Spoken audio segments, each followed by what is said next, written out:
understand ecosystems and climate change and its impacts in the VIP. We had a youth camp. These are students coming from the different municipalities within the Verde Island Passage. We had the USAID Peace Corps help us facilitate an environmental youth camp, discussing with them climate change and other ecosystem services concepts.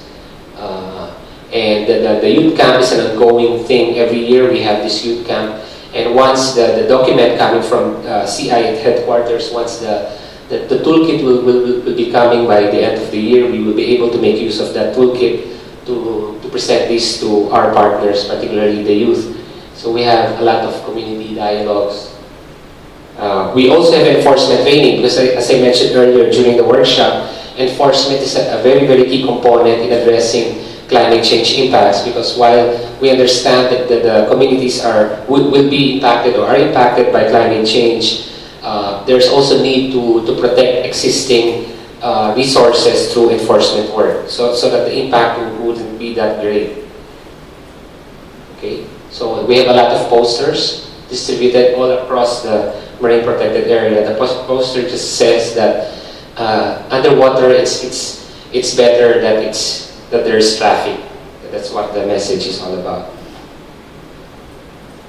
Okay, just a few remaining slides. We have a lot of information materials for stakeholder engagement. We distribute this to our different partners. We are also invited to different exhibits and conferences in the Philippines, but this one was called for by the National Climate Change Commission. And just to give you an added information, the National Climate Change Commission have just had their priority policy signed by the President, wherein a People's Support Survival Fund was already approved by the President, and that fund will be utilized for climate change adaptation. Okay, these are some of the IEC. We get communities participate even in putting up the nurseries for the beach forest. If we need a nursery for the beach forest species, we explain to them what other activities. Of course, the communities know, and they use this to explain to some of their colleagues why it's important to protect the mangrove. There's a lot of other activities that can be done, a lot of other livelihood activities. Okay, so we have the training I mentioned earlier, coastal resource management training, mangrove management training, enforcement training, MPA management effectiveness training, of course the livelihood training. These are just some of the trainings that we provide.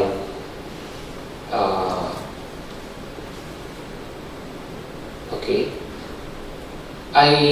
this is just one of the last two slides I have to show you.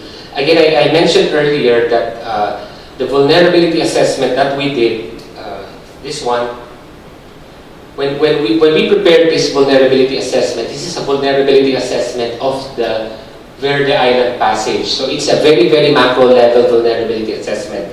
And we realized that while information is very, very relevant to us, the municipalities and our partners thought it best to undertake their own vulnerability assessment. So several municipalities are already in the process of completing their vulnerability assessment, and CI also helped out with the support of the Marine Science Institute, develop a vulnerability of coastal fisheries to climate change impact, a tool for understanding.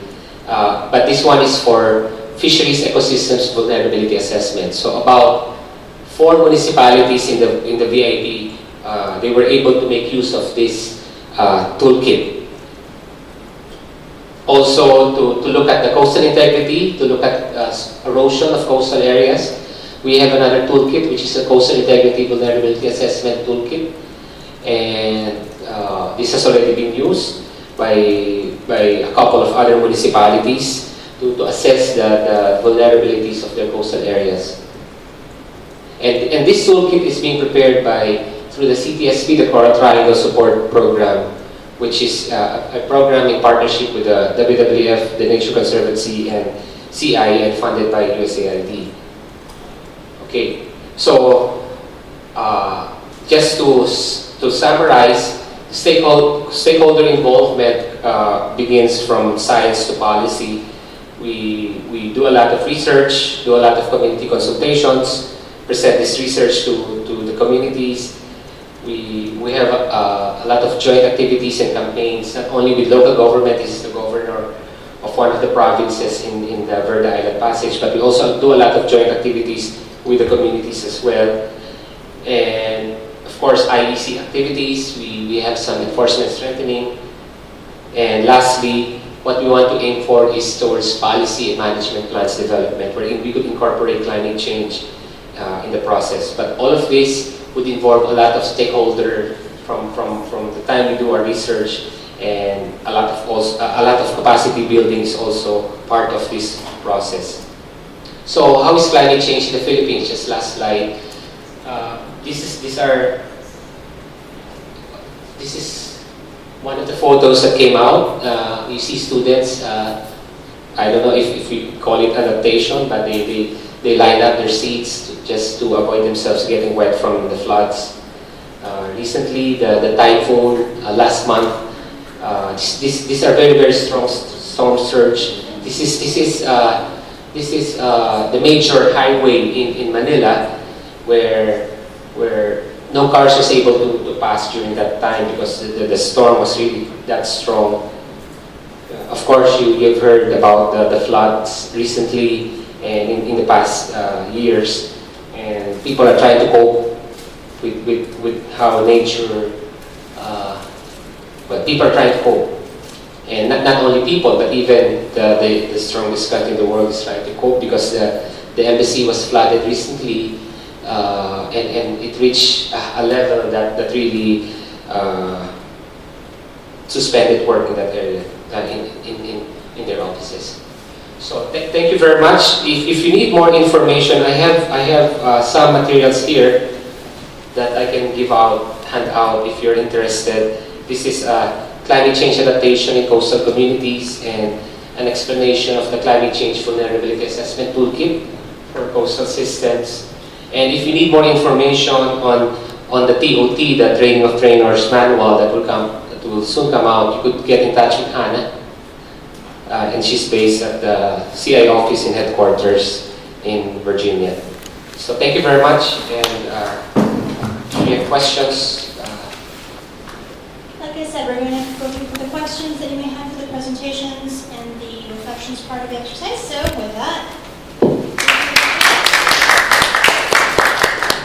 and lunch is also here.